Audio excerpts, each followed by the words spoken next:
Le Flash Info avec Claire Yonsi.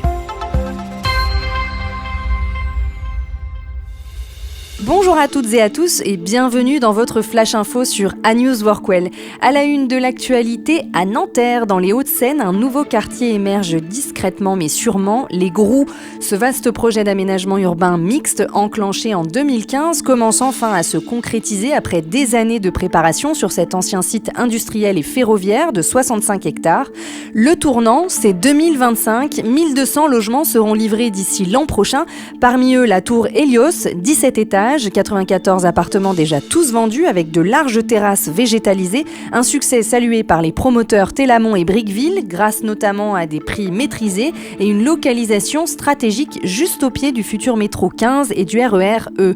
Mais Hélios, ce n'est qu'une pièce d'un puzzle de 30 000 m² puisque ce projet mélange logement, 2700 m² de bureaux, école et même 6000 m² d'espace logistique en sous-sol déjà investis par des acteurs comme Igencia Éducation ou une pièce en plus. Selon Géraud Decèze, président de Brickville, la volonté première était de créer une ville apaisée avec des usages mixtes et pensés à l'échelle du quartier.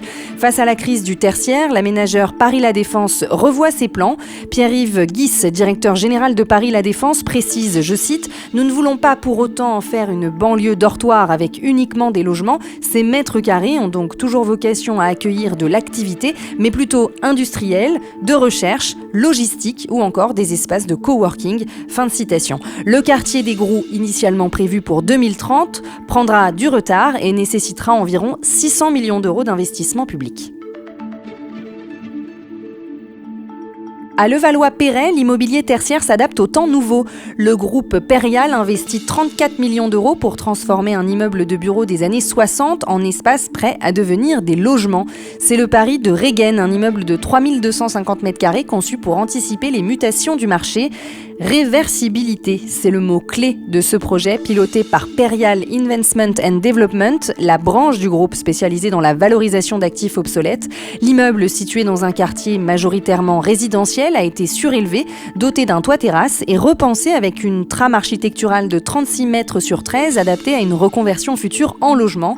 Aujourd'hui, il accueillera le futur siège de TNP Consultant en partance de Neuilly-sur-Seine, mais demain, cet immeuble pourra muter sans être démoli, limitant ainsi son impact environnemental. Autre priorité du projet, la réduction de l'empreinte carbone. Perial a misé sur le réemploi des matériaux comme le plancher d'origine recyclé. Fort de cette première opération, Perial poursuit sa stratégie avec un second projet similaire à Neuilly-sur-Seine déjà autorisé. Pour l'investisseur, la flexibilité devient une norme dans un contexte immobilier incertain. Si vous voulez rester connecté aux infos d'ANews Workwell, rendez-vous sur notre site ANews Workwell, le média d'information des nouveaux modes et lieux de travail.